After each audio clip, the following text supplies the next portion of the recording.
Hello everyone, आप देख रहे हैं चैनल अमीन इन्फो। और आज की इस वीडियो में हम बात करेंगे सीयूईटी का जो एग्ज़ाम है पीजी का, वो अब ख़त्म हो गया है। अब इस एग्ज़ाम के ख़त्म होने के बाद आपको पोस्ट ग्रेजुएट कोर्स में दिल्ली यूनिवर्सिटी में एडमिशन चाहिए। तो अब आगे का क्या प्रोसेस है? देखिए, सबसे पहले सीयूईटी पीजी का आंसर की रिलीज़ होगी, जो कि आपको अप्रैल के मंथ में मिड अप्रैल के आसपास देखने को मिल जाएगी। आंसर की रिलीज़ होने के लगभग एक हफ्ते के बाद सीयूईटी पीजी का जो रिज़ल्ट है वो डिक्लेयर कर दिया जाएगा। उसके बाद दिल्ली यूनिवर्सिटी अपना काउंसलिंग फॉर्म रिलीज़ करेगी, जिसको हम बोलते हैं कॉमन सीट एलोकेशन सिस्टम। इस काउंसलिंग फॉर्म में वो बच्चे फॉर्म भर पाएंगे जिन्होंने सीयूईटी पीजी का एग्ज़ाम दिया है और सीयूईटी पीजी के फॉर्म में दिल्ली यूनिवर्सिटी सेलेक्ट करी है, और जो भी रिस्पेक्टिव कोर्स में वो एडमिशन लेना चाहते हैं वो उन लोगों ने सेलेक्ट करा है। तो ये जो काउंसलिंग का फॉर्म है ये कब रिलीज़ होगा, इसकी अभी तक ऑफिशियल डेट नहीं आई है, लेकिन सीयूईटी पीजी के रिज़ल्ट डिक्लेयर जब होंगे उसके बाद ही ये जो काउंसलिंग का फॉर्म है ये शुरू होगा। इस काउंसलिंग के फॉर्म में आपको खुद अपनी बेसिक डिटेल प्रोवाइड करनी होती है, अपनी डॉक्यूमेंटेशन प्रोवाइड करने होते हैं। इस बीच स्टूडेंट का डाउट्स ये आ सकता है कि हम फाइनल ईयर में हैं। अब चूँकि सीयूईटी पीजी के एग्ज़ाम इस बार काफ़ी जल्दी हो गए हैं, रिज़ल्ट भी आपको अप्रैल के मंथ में होपफुली देखने को मिल जाएंगे। तो क्या काउंसलिंग वाले फॉर्म में, चूँकि हमारा फाइनल ईयर का रिज़ल्ट नहीं आया है, तो क्या हमें कुछ परेशानी होगी? इसका जवाब है नहीं। क्योंकि दोस्तों, लास्ट टाइम भी जब काउंसलिंग का फॉर्म रिलीज़ हुआ था, उस टाइम भी दिल्ली यूनिवर्सिटी ने एक ऑप्शन रखा था कि जिन बच्चों का रिज़ल्ट अभी तक नहीं आया है वो अपनी फाइनल सेमेस्टर तक की मार्कशीट लगा दें। उसके बाद जब रिज़ल्ट आएगा तो करेक्शन पीरियड के अंदर वो अपनी मार्कशीट को अपलोड कर सकते हैं फाइनल ईयर की। तो जो आपका काउंसलिंग के फॉर्म निकलेंगे उसमें जब आप पूरा फॉर्म भर दोगे, अगर आप फाइनल ईयर में हो, रिज़ल्ट नहीं आया, तो आप लास्ट सेमेस्टर तक की मार्कशीट लगाओगे, या रिज़ल्ट आ चुका होगा तो अपनी जो भी सेमेस्टर 6 की मार्कशीट है वो लगाओगे। काउंसलिंग फॉर्म भरने के बाद आपका दिल्ली यूनिवर्सिटी एडमिशन प्रोसेस शुरू करेगा, जिसमें अराउंड 3 से 4 राउंड होंगे आपके सीट एलोकेशन के। आपने जो फॉर्म भरा होगा उस फॉर्म के अंदर जो अपनी रिलेवेंट डिटेल्स प्रोवाइड करी हैं, फॉर्म के अंदर जो प्रेफरेंस प्रोवाइड करा है, जैसे फॉर एग्जांपल एलएलबी कोर्स है, उसके 3 सेंटर हैं, कॉमन लॉ सेंटर 1 एंड 2। तो इन प्रेफरेंस के बेसिस पर प्लस जो फॉर्म के अंदर सीयूईटी का स्कोर आपने अपलोड करा होगा, उसके बेसिस पर आपको सीट अलॉट करी जाएगी दिल्ली यूनिवर्सिटी द्वारा। अब जिस भी राउंड में आपको सीट अलॉट होगी, आप क्या करोगे, अपने CSAS पोर्टल पे जाकर चेक करोगे कि क्या आपको कोई सीट अलॉट हुई है या नहीं। अगर आपको सीट अलॉट हुई होगी तो आप उस सीट के लिए अप्लाई करोगे।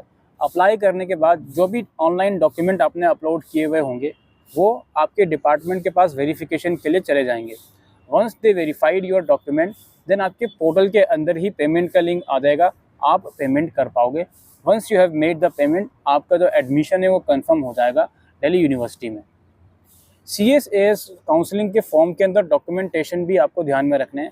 सबसे पहले एक चीज़ ध्यान में रखना है, अगर आप OBC या EWS कैटेगरी से आते हो तो आपका जो डॉक्यूमेंट है वो 31 मार्च 2024 के बाद का इशू किया हुआ होना चाहिए।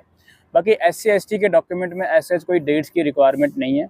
OBC का डॉक्यूमेंट NCL का हो, नॉन क्रीमी लेयर का हो, और इसके अलावा आपने अगर किसी और दूसरी यूनिवर्सिटी से ग्रेजुएशन परस्यू करी है तो माइग्रेशन सर्टिफिकेट भी आपको काउंसलिंग के फॉर्म में चाहिए होगा।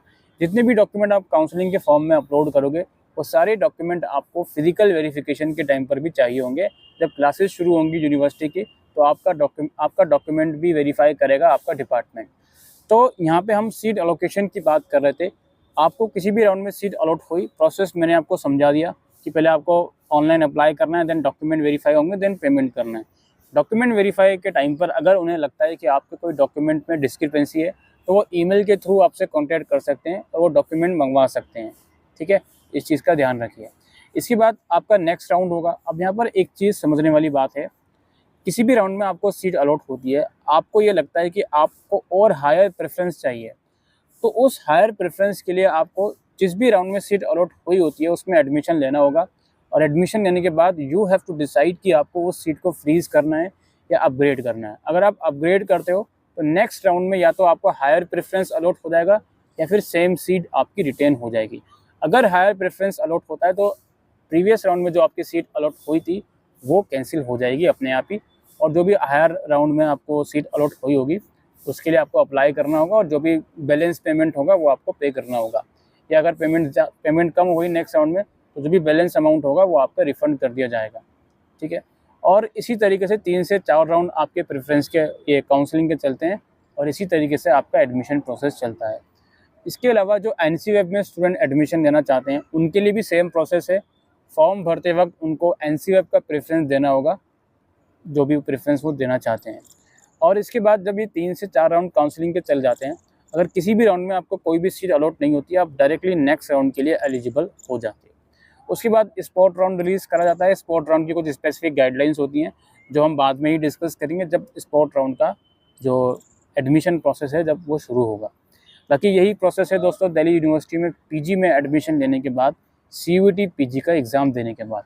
ये वीडियो आपको यूज़फुल लगी हो तो वीडियो को शेयर कीजिएगा और चैनल को सब्सक्राइब कीजिएगा। Thank you.